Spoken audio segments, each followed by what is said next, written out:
And if you do a good job for somebody, you ask them for a testimonial.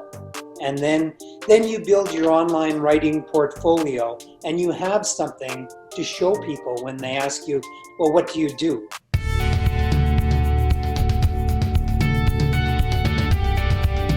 Well, joining me today is Rod Nystrom, a former creative writer for TSN, Sportsnet, and many other companies here in Canada. Rod, thanks for joining me today. Oh, good to see you, Rick. Good to swap stories with an old broadcast buddy. Yeah, that's great. So tell me, when you get an assignment, when you get a piece of work that you're trying to accomplish, what motivates you or inspires you to get going on the task of writing?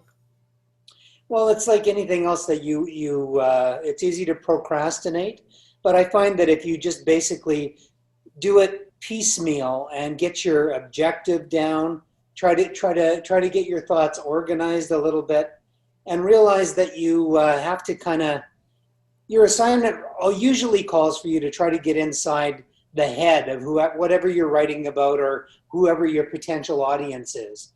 And if there's no empathy that way, then the message doesn't get through. And you and I both know that from the time that we've started out, you're deluged with so many messages nowadays from every form possible. So when I sit down to do something, you try to find something that is just slightly unique, so that it's not just following a familiar path that a listener is going to tune out or put it away at first glance.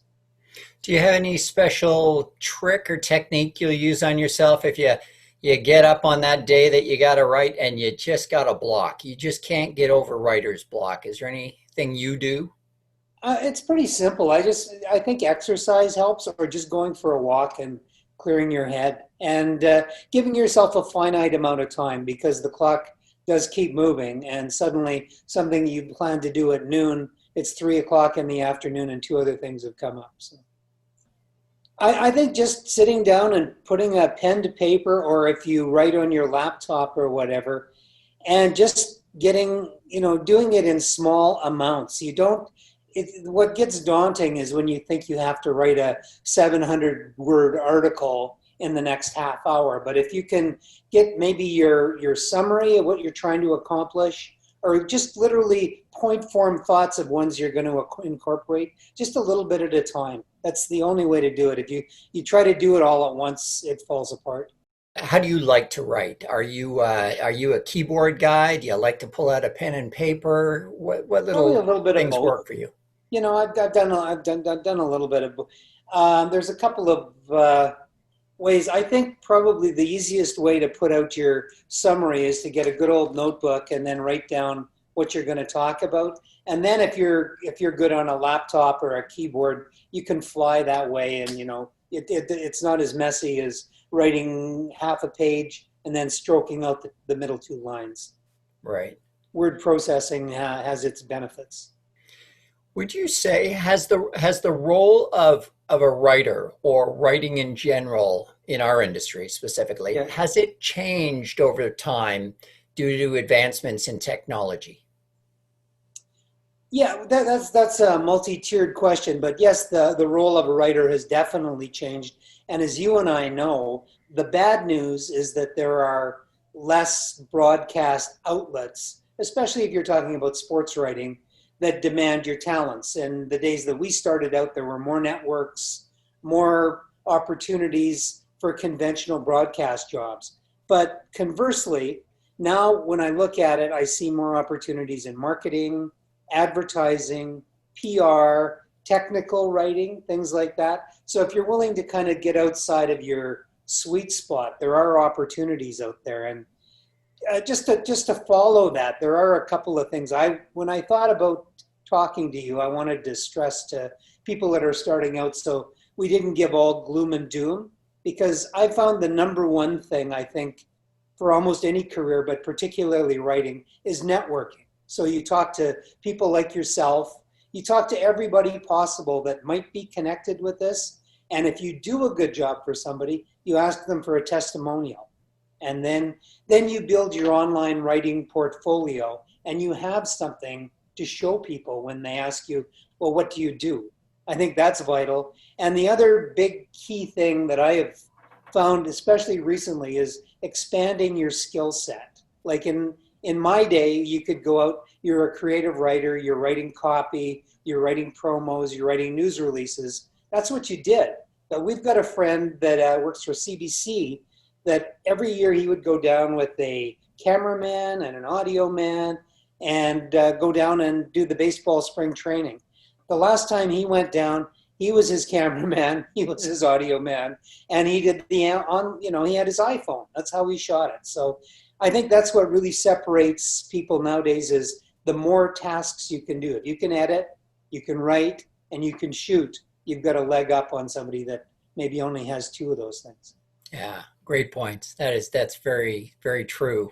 It has changed. Would you say then to compare it to when, years ago when we got into the business, would you say there are actually more opportunities for young people getting into writing professionally? I think there are, but I think once again, this is just you and I both know this. I think the days of thinking you were going to go to a broadcast outlet and work there for 25 years and right off into the sunset, that's really marginal now. You're much more likely to maybe have 4 or 5 different places that you write for, and the seasons change. You've got to be more nimble. It probably on the positive side, it avoids you getting stuck in a rut because you're doing more things.